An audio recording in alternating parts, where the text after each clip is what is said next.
सबसे पहले हम भौतिक विज्ञान यानी कि पहले हम साइंस की बात कर लेते हैं। सबसे पहले ना हम साइंस की बात करते हैं। साइंस में 3 सब्जेक्ट आता है, फिजिक्स, केमिस्ट्री और बायोलॉजी। तो हम सबसे पहले फिजिक्स के बारे में बताते हैं, फिर हम आपको केमिस्ट्री के बारे में बताएंगे और तब उसके बाद हम आपको बायोलॉजी के बारे में बताएंगे। तो चलिए सबसे पहले ना हम फिजिक्स के बारे में आपको बताते हैं। देखिए फिजिक्स का कुछ बात ऐसा है कि फिजिक्स में बहुत सारे चैप्टर हैं। पहला चैप्टर है प्रकाश वाला चैप्टर, प्रकाश का प्रवर्तन। दूसरा चैप्टर है प्रकाश का अपवर्तन।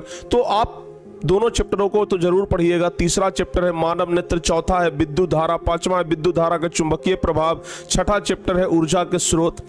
आपको हम ना ये 6 चैप्टर में से 3 चैप्टर बताएंगे और अगर आप इस 3 चैप्टर को पढ़ लेते हैं, अगर आप इस 3 चैप्टर को पढ़ लेते हैं तो 32 से 33 नंबर का सवाल आपसे बन जाएगा और फिजिक्स उससे ज्यादा पूछता भी नहीं है, तो हम लोग आराम से पूरा नंबर ला सकते हैं। सबसे पहला नंबर चैप्टर ध्यान रखिएगा, सबसे पहला नंबर चैप्टर जो हमारा लाइट वाला चैप्टर है, जो प्रकाश वाला चैप्टर है, इसको तो आप लोग जरूर पढ़िएगा। अब प्रकाश में अपवर्तन भी और परावर्तन भी, ठीक है ना। तो पहला नंबर चैप्टर है प्रकाश का अपवर्तन और प्रकाश का प्रवर्तन। यहां से 12 से 13 नंबर का सवाल पूछा जाता है।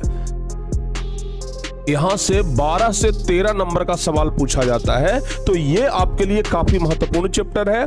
चाहे आप किसी चैप्टर को पढ़ें ना पढ़ें, लेकिन इस चैप्टर को जरूर पढ़ लीजिएगा।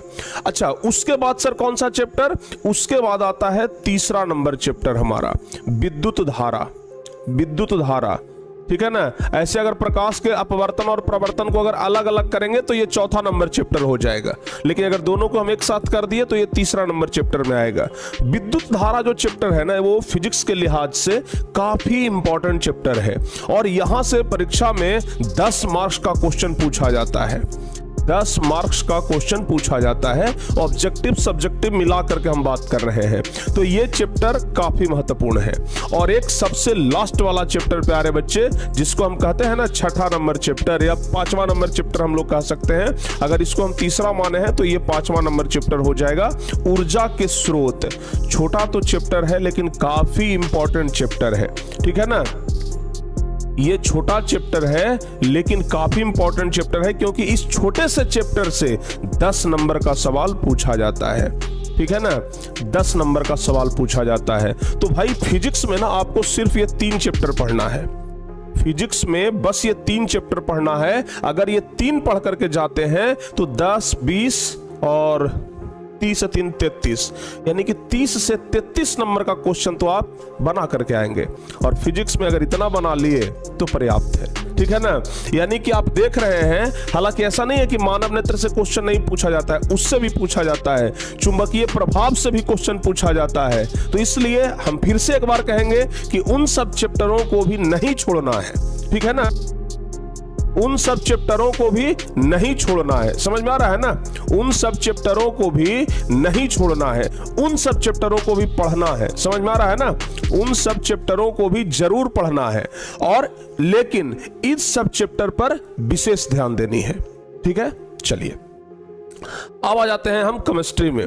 केमिस्ट्री जो कि बच्चों के लिए एक सबसे कठिन सब्जेक्ट लगता है, लेकिन हाँ इस सब्जेक्ट में भी हम आपको सिर्फ 3 चैप्टर बताएंगे। और अगर ये 3 चैप्टर को आप अच्छे तरीके से पढ़ लेते हैं तो फिर समझिए कि आपका केमिस्ट्री में भी बेड़ा पार हो जाएगा। लेकिन पढ़ना सभी चैप्टर को है। सबसे पहले दूसरा नंबर चैप्टर अम्ल, भस्म और लवण। अम्ल, भस्म एवं लवण, ये वाला चैप्टर काफी महत्वपूर्ण चैप्टर है, काफी महत्वपूर्ण। और सबसे ज्यादा क्वेश्चन इसी चैप्टर से पूछा जाता है। आपको एक एनालिसिस बताते हैं कि 15 से 17 नंबर का 15 से 17 नंबर का सवाल आपसे पूछा जाएगा इस चैप्टर से, ऑब्जेक्टिव सब्जेक्टिव मिलाकर। यानी कि आप समझ सकते हैं कि ये वाला जो पूरा चैप्टर है वो 50% आपका केमिस्ट्री है। 50% एकदम सिलेबस को कवर कर लेता है, 50% मार्क्स को कवर कर लेता है। तो इस चैप्टर को तो एकदम घोल करके पी जाइए, छोड़िए ही मत, इस चैप्टर को तो छोड़िए ही मत। और उसके बाद तीसरा नंबर चैप्टर आता है मेटल और नॉन मेटल, यानी कि धातु और अधातु, ठीक है ना। धातु और अधातु। ये वाला चैप्टर भी आपके लिए काफी महत्वपूर्ण चैप्टर है। पता है इस चैप्टर से कितना नंबर का सवाल पूछते हैं? लगभग 12 से 15 नंबर का।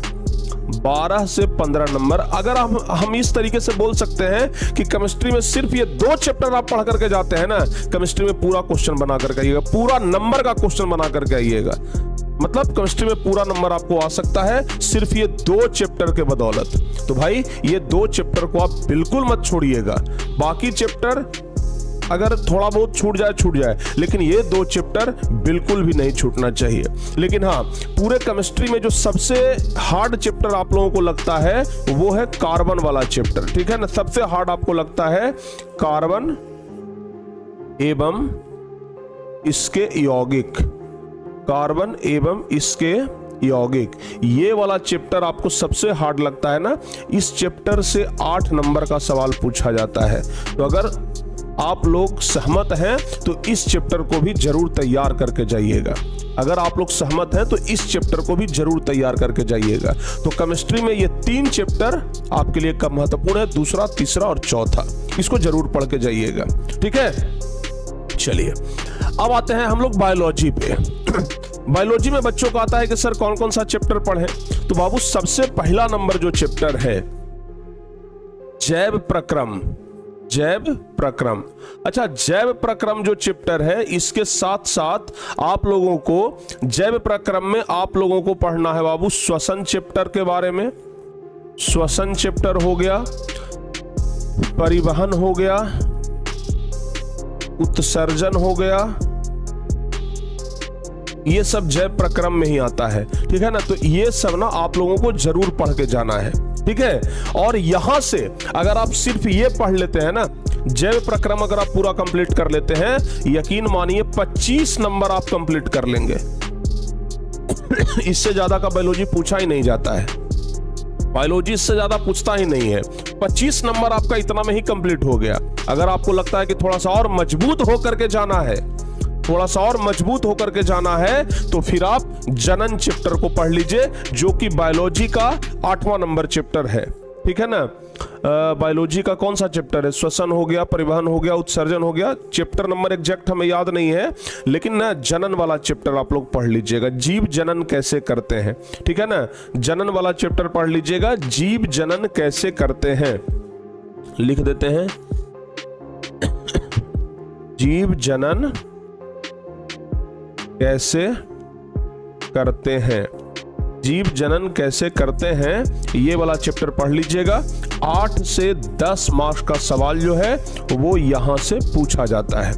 8 से 10 नंबर का सवाल यहां से पूछा जाता है। तो बायोलॉजी में इतना पर्याप्त है, इतना आप लोग पढ़ के जाइए, पूरा नंबर आपका आने वाला है, ठीक है ना। अब गणित का बात करते हैं, क्योंकि सबसे ज्यादा बच्चे गणित का ही डिमांड करते हैं कि सर जी गणित में बता दीजिए ना, गणित में सर एकदम 100 में 100 लाना है। तो बाबू अगर गणित में आपको 100 में 100 लाना है तो आपको हम बताते हैं कि कौन कौन सा चैप्टर अगर पूरा मजबूत करके जाएंगे तो 100 में 100 एकदम कंफर्म हो जाएगा। सबसे पहला चीज तो चैप्टर नंबर 8 जो हमारा है त्रिकोणमिति। त्रिकोणमिति अगर हम इस चैप्टर को कंप्लीट करके जाते हैं, अगर हम इस चैप्टर को, सॉरी यहां पर हर्षिकार होगा, अगर हम इस चैप्टर को कंप्लीट करके जाते हैं तो पता है अकेले ये चैप्टर आप लोगों को 40 नंबर तक दिला सकता है, सब्जेक्टिव ऑब्जेक्टिव मिला करके, ठीक है ना। कितना? 35 से 40 नंबर, 35 से 40 नंबर आपको अकेले ये चैप्टर दिला सकता है, त्रिकोणमिति का परिचय, ठीक है ना। तो भाई त्रिकोणमिति का परिचय बहुत इंपॉर्टेंट है। उसके बाद चैप्टर है बाबू द्विघात समीकरण। उसके बाद चैप्टर है द्विघात समीकरण। इस चैप्टर को भी पूरा एकदम अच्छे तरीके से कंप्लीट करके जाइएगा, एकदम बेहतर तरीके से कंप्लीट करके जाइएगा। ये 4था नंबर हमारा चैप्टर है द्विघात समीकरण। और अगर इस चैप्टर को कंप्लीट करते हैं ना, 21 से 22 नंबर का सवाल जो है आप बना करके आएंगे, ठीक है। 21 से 22 का सवाल आप लोग बना करके आएंगे। उसके बाद निर्देशांक ज्यामिति, निर्देशांक ज्यामिति, निर्देशांक ज्यामिति। अगर आप निर्देशांक ज्यामिति को अच्छे तरीके से कंप्लीट कर लिए हैं चैप्टर नंबर 7 को, अगर आप चैप्टर नंबर 7 को निर्देशांक ज्यामिति को अच्छे तरीके से कंप्लीट कर लिए हैं तो लगभग 17 नंबर तक का सवाल आप लोग बना करके आ सकते हैं, यानी कि 17 नंबर का पूछा जाता है। ठीक है, उसके बाद 5वां नंबर चैप्टर है अर्थमेटिक प्रोग्रेशन एपी। यहां से लगभग बाबू 13 से 15 नंबर का सवाल पूछा जाएगा, 13 से 15 नंबर का सवाल यहां से पूछा जाएगा। और सबसे लास्ट में दूसरा और चौथा चैप्टर पढ़ लीजिए, दूसरा और चौथा। दूसरा नंबर चैप्टर कौन सा है? बहुपद और सांख्यिकी। ठीक है ना, बहुपद और सांख्यिकी।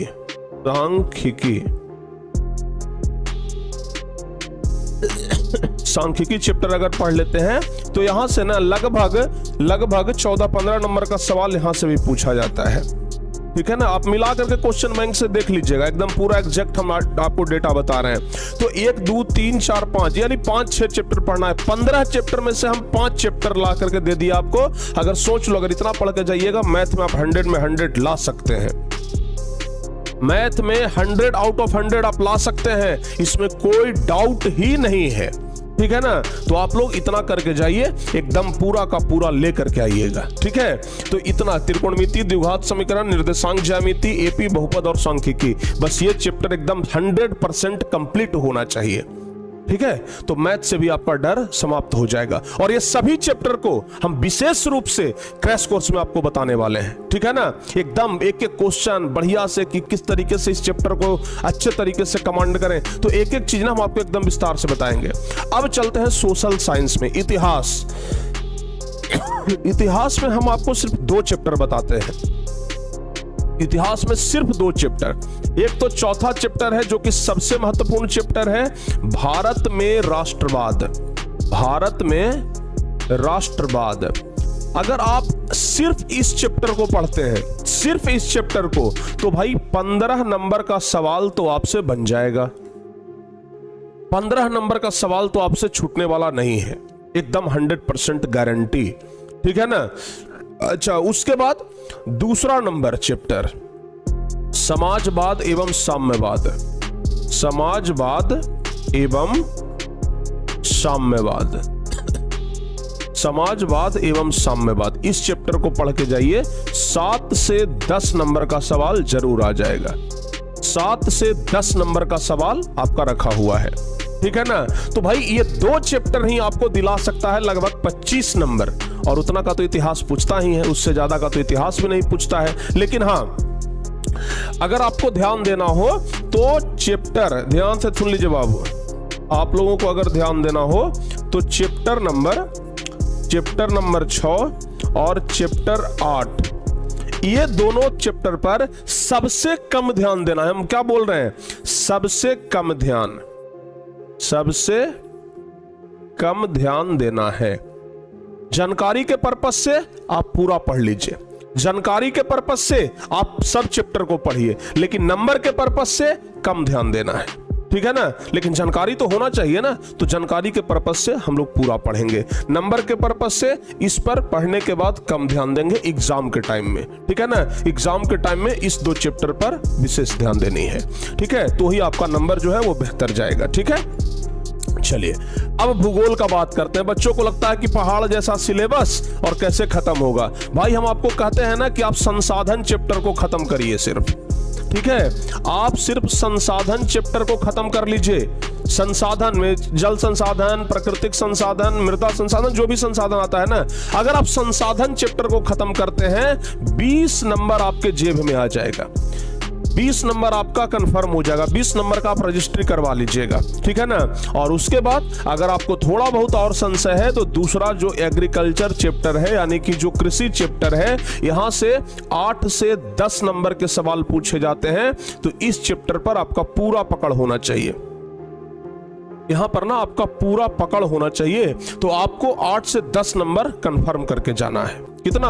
8 से 10 नंबर आपको कंफर्म करके जाना है। तो ये बस 2 चैप्टर पढ़ के जाइए भूगोल में, और एग्जाम के पर्पस से, बाकी नॉलेज के पर्पस से हम बार बार बोल रहे हैं कि पूरा पढ़ना है। कोई बच्चे हम पर ये एलिगेशन न लगा दे कि सर आप तो बोल रहे हैं कि बाकी चैप्टर को ना पढ़ो, हम कभी ऐसा नहीं बोल रहे हैं। हम बार बार बोल रहे हैं कि सब चैप्टर को पढ़ना है, ये 2 चैप्टर पर ज्यादा ध्यान देनी है, ठीक है ना।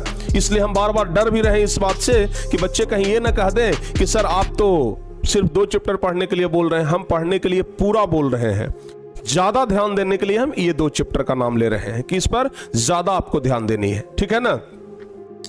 अब चलिए अगला नागरिक शास्त्र यानी सिविक्स का बात करते हैं। छोटा सा ये सिलेबस है, छोटा सा ये किताब है। आप लोगों को 2 चैप्टर पढ़ना है। एक तो दूसरा नंबर चैप्टर पढ़ना है, सत्ता में साझेदारी की कार्य प्रणाली। सत्ता में साझेदारी की, सत्ता में साझेदारी की कार्य प्रणाली, सत्ता में साझेदारी की कार्य प्रणाली। ये चैप्टर आपको पूरा कंप्लीट करना है। ये चैप्टर अगर आप कंप्लीट कर लेते हैं तो लगभग 13 नंबर आपका कंफर्म होगा। कितना? 13 नंबर आपका कंफर्म होने वाला है सिर्फ दूसरा नंबर चैप्टर से। और बाबू तीसरा नंबर चैप्टर आप कंफर्म करके जाइएगा, लोकतंत्र में प्रतिस्पर्धा और संघर्ष। लोकतंत्र में प्रतिस्पर्धा, लोकतंत्र में प्रतिस्पर्धा और संघर्ष। ये 2 चैप्टर ही काफी है पॉलिटिकल साइंस के लिए। लोकतंत्र में प्रतिस्पर्धा और संघर्ष, ये भी लगभग 13 नंबर का सवाल बनता है यहां से, ठीक है ना। 13 नंबर का सवाल बनता है। तो सिविक्स में भी ये 2 चैप्टर पर हमें विशेष ध्यान देनी है, ठीक है ना, विशेष ध्यान देनी है। चलिए उसके अलावा अर्थशास्त्र में आते हैं। यहां पर हम आपको यह भी बताएंगे कि भाई किस चैप्टर को छोड़ना है या फिर किस चैप्टर पर सबसे कम ध्यान देना है। सबसे पहला चीज तो कि चौथा नंबर चैप्टर छूटना नहीं चाहिए, हमारी वित्तीय संस्था, हमारी वित्तीय संस्था, संस्थाएं, हमारी वित्तीय संस्थाएं, ये आपको नहीं छोड़ना है। हमारी वित्तीय संस्थाएं, क्योंकि चूंकि यहां से 10 नंबर का सवाल आता है। पूरा इकोनॉमिक्स 17 नंबर का तो पूछा ही जाता है।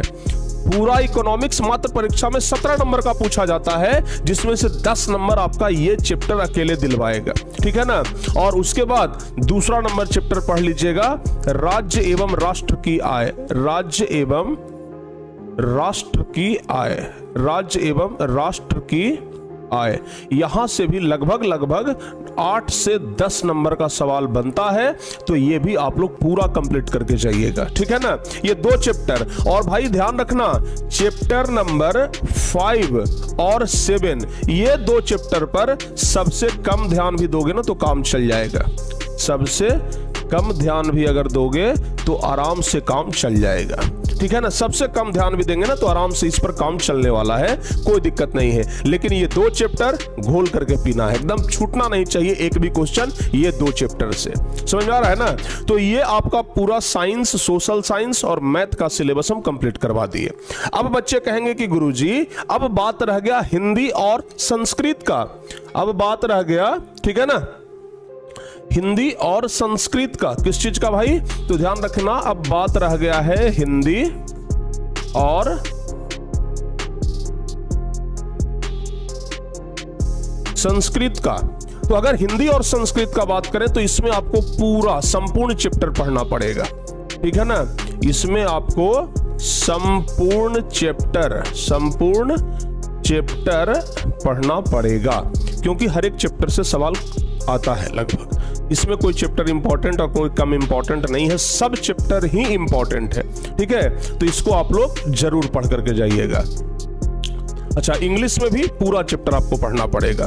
तो लगभग हम पूरा सिलेबस आपको बता दिए कि किस चैप्टर से कितना क्वेश्चन पूछता है, ठीक है ना, किस चैप्टर से कितना क्वेश्चन पूछता है, पूरा हम आपको बता दिए। तो बाबू इस चैप्टर को पूरा कंप्लीट करके जाइए और परीक्षा में एकदम बाजी मार करके आइए। उम्मीद करते हैं कि आपको ये वीडियो अच्छा लगा होगा। अगर आपको ये वीडियो अच्छा लगा हो तो आप लोग इस वीडियो को लाइक जरूर करिएगा और अपने सभी दोस्तों के बीच शेयर कर दीजिए, ज्यादा से ज्यादा शेयर होनी चाहिए। और जैसा कि हम आपको फिर से बता रहे हैं, ये पूरा चैप्टर जो भी चैप्टर का हम नाम लिए हैं, ये पूरा चैप्टर हम आप लोगों को क्रैश कोर्स में एकदम अच्छे तरीके से कंप्लीट कराने वाले हैं। तो बाबू, हम आज की इस क्लास को, आज की इस वीडियो को यहीं पे समाप्त करते हैं। अगर आपको ये अच्छा लगा होगा तो आप लोग एक कमेंट जरूर करिएगा कि हाँ, ये चैप्टर, ये वीडियो हमें कैसा लगा। तो मिलते हैं किसी और वीडियो में, तब तक के लिए जय हिंद, धन्यवाद।